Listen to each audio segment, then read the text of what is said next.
Here's a few more examples. This reaction right here, sodium azide, yields sodium solid and nitrogen gas. This is the reaction that happens in your airbags when you're in a collision, and an electrical spark will trigger this reaction. What type of reaction is this?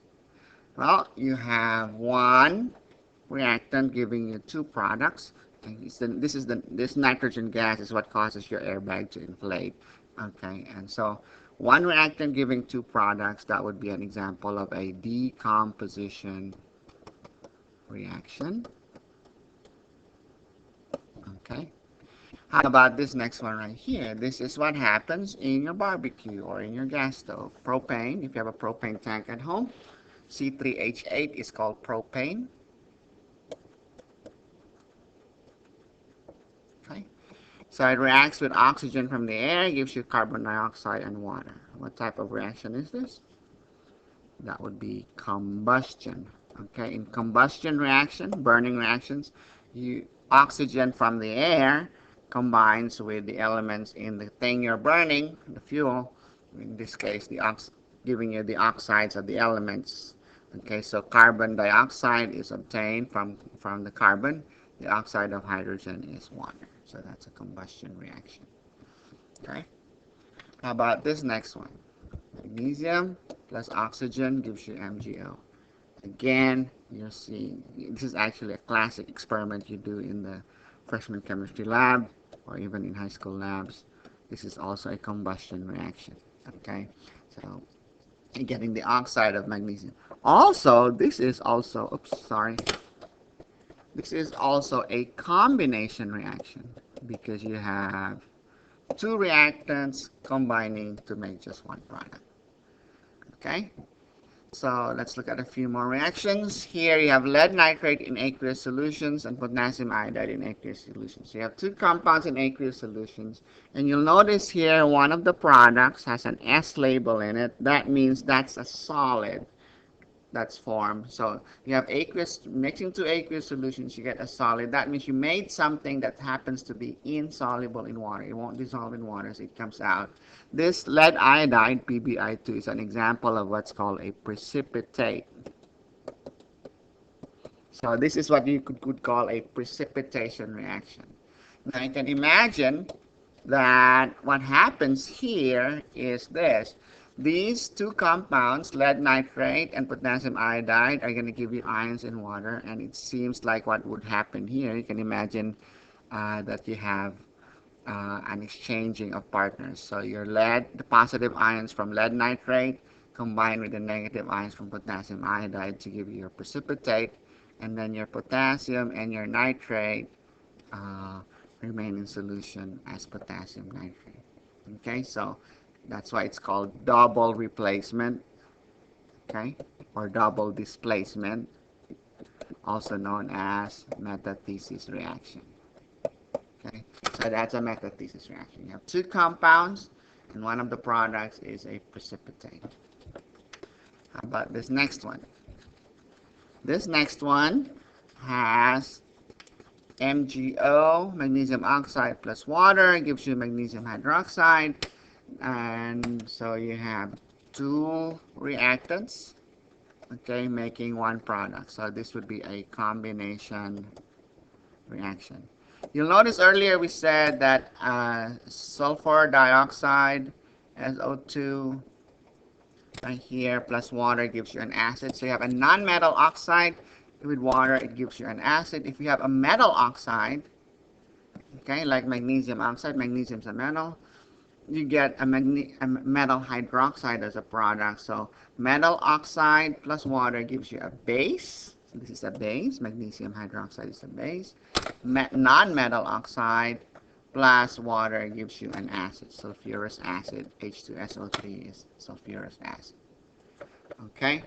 So this is a combination reaction. This, by the way, if you have enough water, lots of water, then this will be mixed with the water. It's not soluble in water, so you get what's called a suspension, and that is, so in water, this is what you would call a suspension of this in water is what you would call milk of magnesia.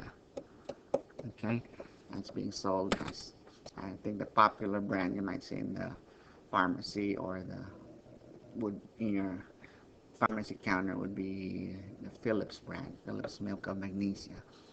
Okay, magnesium hydroxide, okay, milk of magnesia, if you were to drink it, okay, will react with the acid in your stomach, which is, happens to be hydrochloric acid, and you're going to get magnesium chloride and water. So milk of magnesia is an example of an antacid because it reacts with the acid in your stomach. It sort of neutralizes it. It neutralizes it in a way, if you say.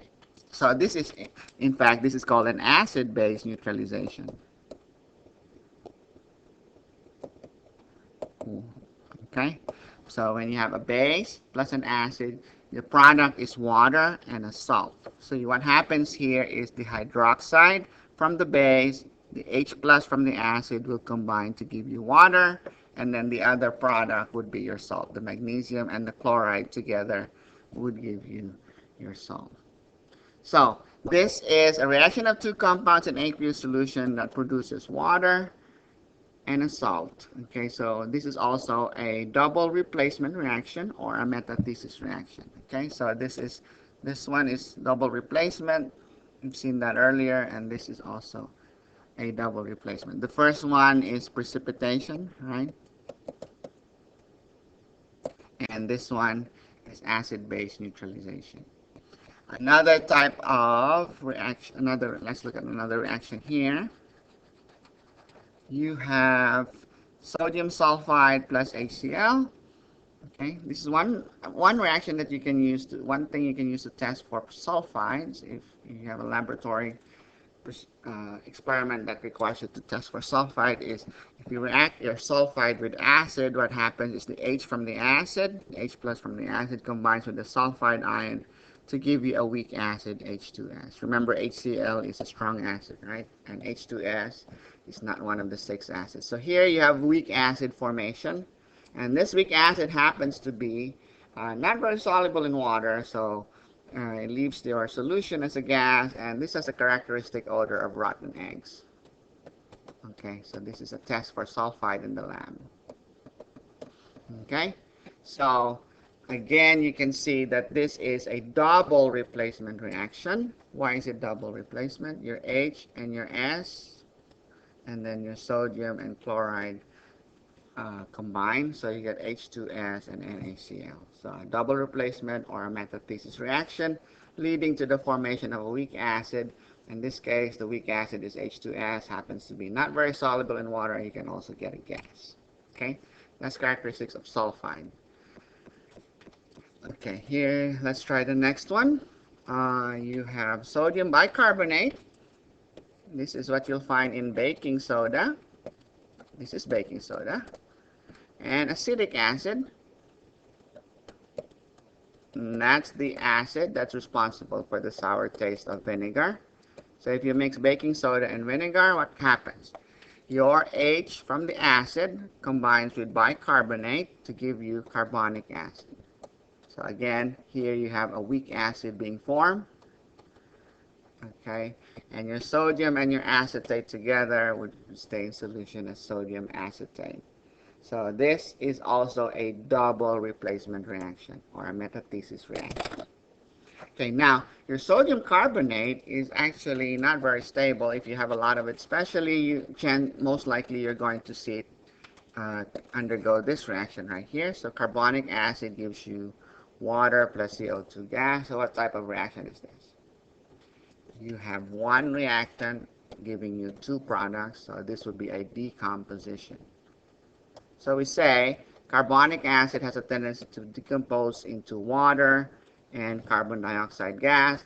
Carbon dioxide gas, if you get a lot of it, then you see a lot of what's called effervescence. So you see bubbles in your solution. So that's carbon dioxide coming out of your solution.